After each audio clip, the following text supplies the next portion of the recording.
Series রক্ষার মিশনে এবার মাঠে নামছে বাংলাদেশ। আজ একাদশে আসছে বড় চমক। ব্যাটিং অর্ডারে আসতে যাচ্ছে একাধিক পরিবর্তন। সাগরিকার ব্যাটিং স্বর্গে পরিবর্তন আসবে পরিকল্পনায়। আইরিশ মধ্যে বেশ serious coach Phil Simmons. Parvez Hossain ইমনের জায়গায় অভিষেক হতে পারেন নতুন এক তারকার। বোলিং বিভাগে ফিরতে পারেন মোহাম্মদ সাইফুদ্দিন। সব মিলিয়ে সিরিজ রক্ষার মিশনে বাংলাদেশ দলে আসতে যাওয়া সব পরিবর্তন এক করে বিস্তারিত জানবো রিপোর্ট। প্রথম ম্যাচে বোলাররা তেমনভাবে নিজেদের মেলে ধরতে না পারলেও সবচেয়ে বেশি প্রশ্নবিদ্ধ ছিল ব্যাটারদের পারফরম্যান্স। বিশেষ করে টপ অর্ডারের 4 জন বিদায় নিয়েছেন প্রথম পাওয়ার প্লে শেষ হওয়ার আগেই, যার খেসারত হিসেবে বড় ব্যবধানের পরাজয় বরণ করে নিতে হয় খর্বশক্তি আয়ারল্যান্ডের বিপক্ষে। ঠিক এই মুহূর্তে টাইগারদের সামনে দ্বিতীয় ম্যাচে জয় ছাড়া আর কোনো বিকল্প পথ নেই। তাই সিরিজ বাঁচাতে হলে চট্টগ্রামে জিততে হবে যে কোনো মূল্যে। তাই তো ডু অর ডাই ম্যাচে অবশ্য বেশ কিছু পরিবর্তন নিয়ে মাঠে নামতে পারে বাংলাদেশ। আলাদা করে বলতে গেলে ব্যাটিং অর্ডারে আসতে পারে পরিবর্তন। অভিষেক হতে পারে ওয়াহিদুল ইসলাম অঙ্কনের। এশিয়া কাপে মোটামুটি ভালো করার পরেও আফগানদের হোয়াইট ওয়াশ করে টি-20 ফরম্যাটে দারুণ ছন্দে ছিল লিটন বাহিনী।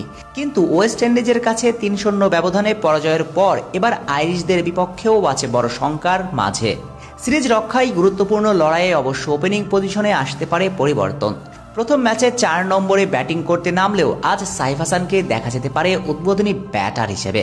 যদিও লাস্ট 4 ম্যাচে নামের প্রতি খুব একটা সুবিচার করতে পারেননি ডানহাতি এই ক্রিকেটার।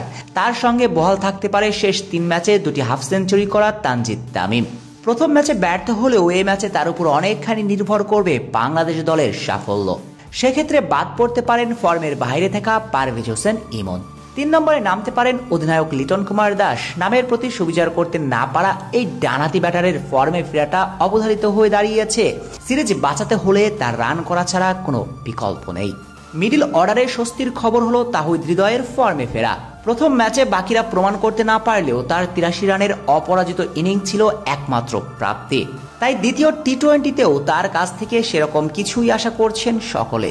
তার সাথে আরও একটি সুযোগ মিলতে পারে জাকের আলী অনিকের।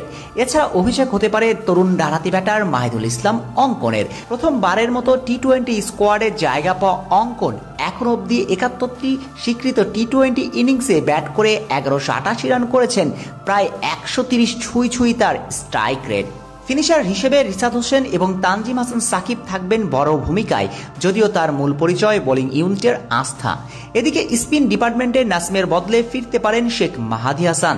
সাগরিকা স্পোর্টিং উইকেটে তিনি হতে পারেন বেশ কার্যকরী। তাছাড়াও চলতি বছরে বল হাতে বেশ উজ্জ্বল এই ডান হাতে অলরাউন্ডার। এর পাশাপাশি পেস ইউনিটে দেখা যেতে পারে একটি পরিবর্তন।